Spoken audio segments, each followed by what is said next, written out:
अब AITP जो होता है ऑल इंडिया टूरिस्ट परमिट, इसके लिए आपको अपनी गाड़ी का जहां पर इनिशियल प्राथमिक पंजीकरण हुआ था वहीं पर आवेदन करना होता है कि हमें ऑल इंडिया टूरिस्ट परमिट चाहिए। ठीक है, अब जो भी आपके नियरेस्ट RTO हो, RTA हो या DTO ऑफिस हो, वहां पर आप जाकर आवेदन इसके लिए दे सकते हैं। ठीक है, आप इसके लिए ऑनलाइन अप्लाई कर सकते हैं और RTO में जाकर भी अप्लाई कर सकते हैं, जो आपको मीडियम सही लगे। बेहतर होगा आप ऑनलाइन अप्लाई करके डॉक्यूमेंट वेरीफाइड करवा लीजिए RTO में जाकर, तो वो बेस्ट रहता है।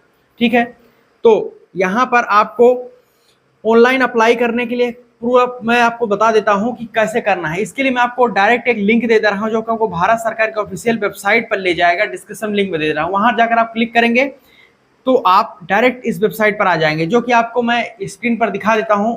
देखिए कुछ इस तरीके से आपको आएगा, यहाँ पर लिखा हुआ होगा परिवहन वाहन.परिवहन.gov.in। ठीक है, तो यहाँ पर जाइए, all India tourist permit AITP लिखा हुआ मिलेगा। अब आपको ऑल इंडिया टूरिस्ट परमिट पर क्लिक करेंगे, जैसे आप लोग क्लिक करेंगे यहाँ पर आपके सामने क्या आएगा, ऑल इंडिया टूरिस्ट परमिट के लिए स्टेट का सिलेक्शन करना होगा। स्टेट सिलेक्शन करने के लिए आप जिस भी स्टेट का गाड़ी आपकी रजिस्टर्ड है वहां से आपको अप्लाई करना है।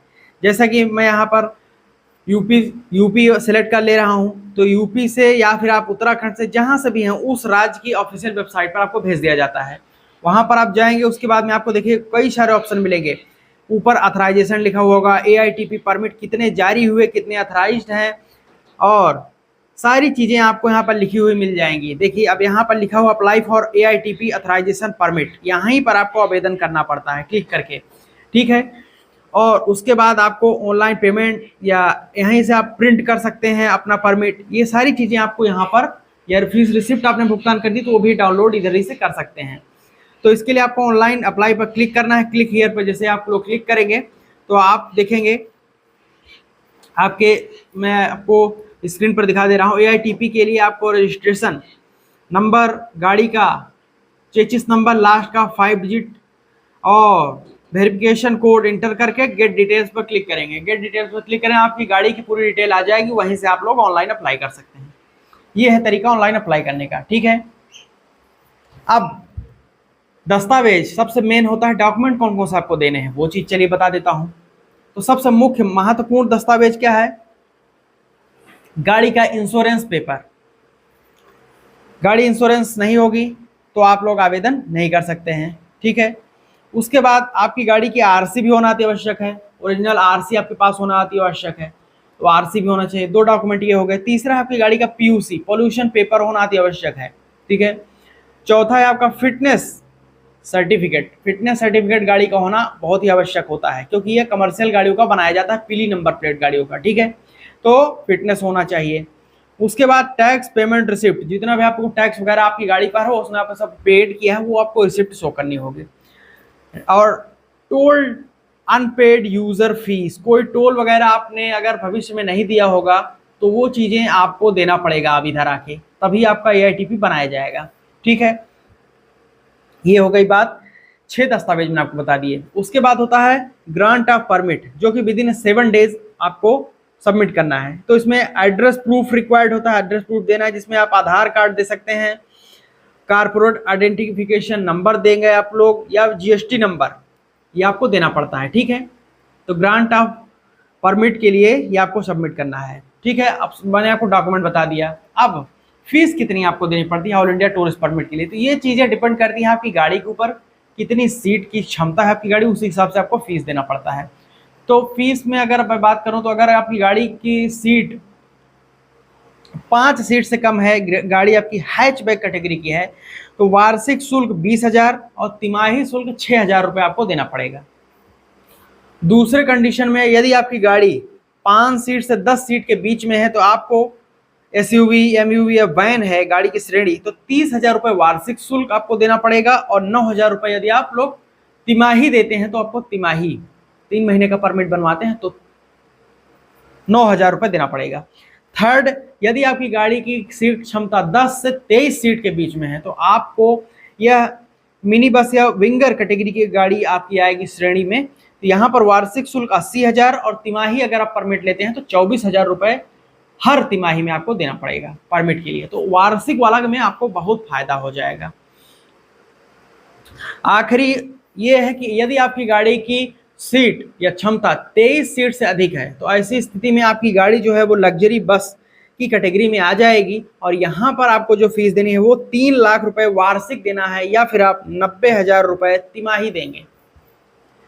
तो यदि आप लोग 90,000 रुपए तिमाही परमिट लेते हैं तो आपको 3,60,000 पड़ता है, और वार्षिक लेंगे तो 3 लाख, तो 60,000 रुपये आपका बचत हो जाएगी यदि आप लोग ईयरली परमिट लेंगे और AITP का। देखिए यहाँ पर अगर आप कम से कम लेंगे तो 3 महीने और अधिकतम लेंगे तो 5 सालों की अवधि के आप ले सकते हैं AITP। अब ये चीज आपको नोट करना है कि 2026 का जो नियम है, इस नियम के तहत अगर आप लोग AITP इशू करवा लेते हैं तो आपको कोई अतिरिक्त बॉर्डर टैक्स, स्टेट टैक्स, दूसरे राज्य में जब जाते हैं तो कुछ देना नहीं होगा। पहले जो परमिट बनता था वहां पर बॉर्डर टैक्स आपको देना पड़ता था। ठीक है, अब कुछ इंपॉर्टेंट पॉइंट आपको नोट करने हैं AITP बनवाने से पहले, ये चीजें आपको दिमाग में होनी चाहिए। ठीक है, क्या अधिकतम अवधि आपकी परमिट की 5 साल की होगी, 5 साल में आपको रिन्यूअल करवाना पड़ेगा। मैक्सिमम की बात कर रहा हूं, मिनिमम 3 महीने के लिए ले सकते हैं। किसी भी वाहन को उसकी उम्र की 12 वर्ष तक की उम्र तक ही ऑल इंडिया टूरिस्ट परमिट जारी किया जाएगा। 12 वर्ष AITP, 12 वर्ष से पुराना है वाहन तो AITP नहीं मिलेगा। वाहन अपनी यात्रा, समझिएगा बहुत ही इंपॉर्टेंट चीज है, वाहन अपनी यात्रा या तो अपने होम डिस्ट्रिक्ट से शुरू करेगा या फिर उसको खत्म करेगा। ये पहले नहीं था, ये अब जोड़ा गया है नियम 2026 में। कोई भी ऑल इंडिया टूरिस्ट परमिट जब वाहन आप जाएगा कहीं पर यात्रा में निकलेगा सवारी को लेकर के, तो उसको या तो अपनी यात्रा अपने होम डिस्ट्रिक्ट से शुरू करनी है तो खत्म करनी है। उसके बाद इंपॉर्टेंट पॉइंट क्या है, अपने राज्य से 60 दिन तक ही बाहर रह सकता है। 2 महीने की अवधि मैक्सिमम है, आपको अपने राज्य में वापस आना पड़ेगा 2 महीने से अंदर अंदर मैक्सिमम है। अगर 2 महीने से ज़्यादा बाहर रहेंगे तो गाड़ी जब्त हो जाएगी। नेक्स्ट इंपॉर्टेंट पॉइंट क्या है, आप अपनी जगह से यात्री नहीं बैठा सकते हैं, आपको गाड़ी में टूरिस्ट लिस्ट रखनी होगी यात्रियों के नाम लिख करके। ये भी बहुत इंपॉर्टेंट चीज़ है। हर जगह से आपको सवारी नहीं बैठा कर ले जानी है, एक ही प्लेस से गाड़ी में आपको रुकना है, वहीं पर सारे टूरिस्ट को बैठा कर ले जाना है, और सारे टूरिस्ट की जो लिस्ट है उसका नाम, मोबाइल नंबर, पता ये लिख करके रखना पड़ेगा, जरूरत पड़ने पर उसको दिखाना पड़ेगा। तो ये भी आपको समझ लेना है। ठीक है, नेक्स्ट चीज़ क्या है, आपकी गाड़ी में VLTD यानी कि व्हीकल लोकेशन ट्रैकिंग डिवाइस लगा होना अनिवार्य है। VLTD डिवाइस लगा होना चाहिए टूरिस्ट गाड़ियों में। आपको अपनी गाड़ी में इमरजेंसी बटन लगवाना होगा। According to the centre motor vehicle law 1989 rule number 125H कहता है कि आपको टूरिस्ट या कमर्शियल गाड़ियों में भी इमरजेंसी बटन लगाना होगा, जिससे कहीं पर खतरा वगैरह पर ये चीज़ आप प्रेस करके सभी लोग यात्रियों को सजग सावधान कर पाएँ।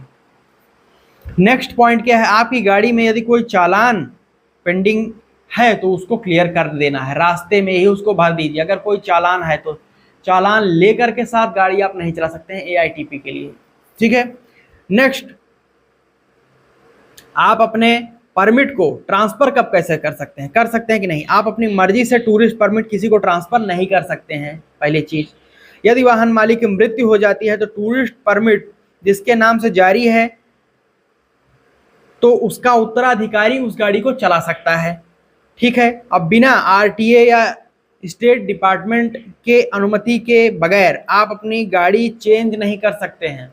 अब जिस गाड़ी के लिए परमिट इशू किया गया है उसी गाड़ी पर आप लोग AITP लगाकर चला सकते हैं। ऐसा नहीं कि आपको परमिट इशू कर दिया गया तो आप गाड़ी बदल लें, गाड़ी नहीं बदलना है। गाड़ी बदलने के लिए आपको RTA DTO की परमिशन लेना अति आवश्यक है, और गाड़ी में AITP का लोगो लगाना होगा और भी वैधता लिखी होनी चाहिए। ऑल इंडिया टूरिस्ट परमिट का लोगो आता है, उसको लगवाइए, उसमें वैधता लिखी होनी चाहिए, कब से कब तक ये वैध है। तो ये सारी चीज़ें ऑल इंडिया टूरिस्ट परमिट के लिए इंपॉर्टेंट पॉइंट्स है जो आपको नोट करके रखना है।